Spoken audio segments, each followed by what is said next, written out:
အလဲကရန်ဒေသမှာရှိတဲ့ကြေးရွာတရွာကစစ်ရှောင်ပြည်သူတွေအတွက်နှစ်သိကူအားကစားပွဲအစီအစဉ်ကိုကရန်ပြည်တိပါတီဝေလူငယ်အဖွဲ့ကဦးဆောင်ပြီးတော့မနေ့ဇန်နဝါရီလ12ရက်နေ့မှာတရက်တာကျင်းပပြုလုပ်ခဲ့ပါတယ်စစ်ရှောင်နေကြတဲ့လူကြီး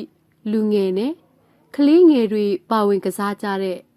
အဲ့ဒီအားကစားပွဲကိုစစ်ဘေးရှောင်တွေအတွက်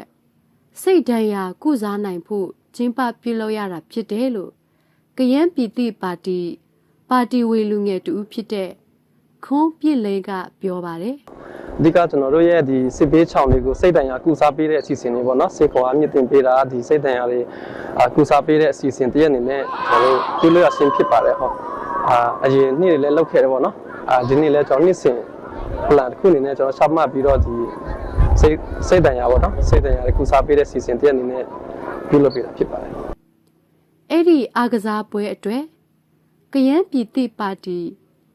တီဝေလူငယ်အပါအဝင်နိုင်ငံတကာကရန်လူမျိုးများကုံရဲ့အဖွဲ့နဲ့အဲ့ဒီကြေးရွာမှာရှိတဲ့စစ်ရှောင်တချို့ကနေပန့်ပူးပြီးတော့နှစ်သိကူအားကစားပွဲကိုကျင်းပပြုလုပ်တာဖြစ်တယ်လို့ဆိုပါတယ်နှစ်သိကူအားကစားပွဲမှာ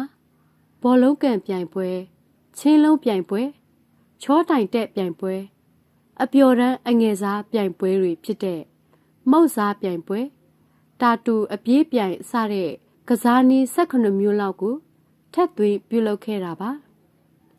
အခုလိုမျိုးအားကစားပွဲကိုကျင်းပပေးတဲ့အတွက်စစ်ရှောင်ပြည်သူတွေရဲ့စိတ်ဒဏ်ရာတွေကိုဖြေလျှော့ပေးတယ်လို့ခံစားရတယ်လို့စစ်ရှောင်မှုဂျိုဝါနာကပြောပါတယ်စိတ်ချတာတဲ့အမျိုးစိတ်ဖြစ်စီမှုရှိတဲ့ဟာတွေရှော့ချတဲ့လူခံစားရတယ်ပေါ့နော်အတော့ပြောတော့ပေါ့ကလေးတွေတဲ့ဆိုလဲအကျိုးများရှိတယ်မနော်အတော့သားဆိုလဲဒီမျိုးဆော့ရမယ်ဆိုသူအရင်စိတ်ဝင်စားတော့ပေါ့နော်အမေရဲ့နောက်တစ်ပတ်ဆိုရင်ကစားပွဲတွေရှိတယ်ဆိုသူကကြို့ပြောနေတာအခုဆိုလဲဘောလုံးတွေသူကဒီဘုံတီးတာတော့သူဆူရလာသူပြောတော့ပေါ့နော်စိတ်တရားရတဲ့ဟာဖြေလျှော့ပေးတဲ့လူခံစားရတော့ပေါ့နော်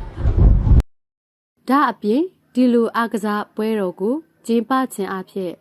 စစ်ရှောင်တွေရဲ့စိတ်ထွက်ပေါက်တစ်ခုရလာမယ်လို့မျှော်လင့်တယ်လို့အားကစားပြိုင်ပွဲမှာပါဝင်ရှင်ပြိုင်တဲ့မဂျူလီယာကအခုလိုပြောပါတယ်စိတ်ထွက်ပေါက်တစ်ခုရတယ်ပေါ့နော်ပြီးတော့တငယ်ချင်းတစ်တွေလည်းအများကြီးရတယ်ပြီးတော့ပျော်လဲပျော်စရာကောင်းတယ်ထင်လို့လာခဲ့တယ်စစ်ရှောင်တွေတွေ့တော့သူတို့လည်းစိတ်ထွက်ပေါက်တစ်ခုရမှာပေါ့သူတို့လည်းစိတ်တန်ရာတွေအများကြီးရတာလေကြောင့်မို့သူတို့စိတ်ထွက်ပေါက်တစ်ခုရမယ်လို့မျိုးထင်တယ်ပေါ့နော်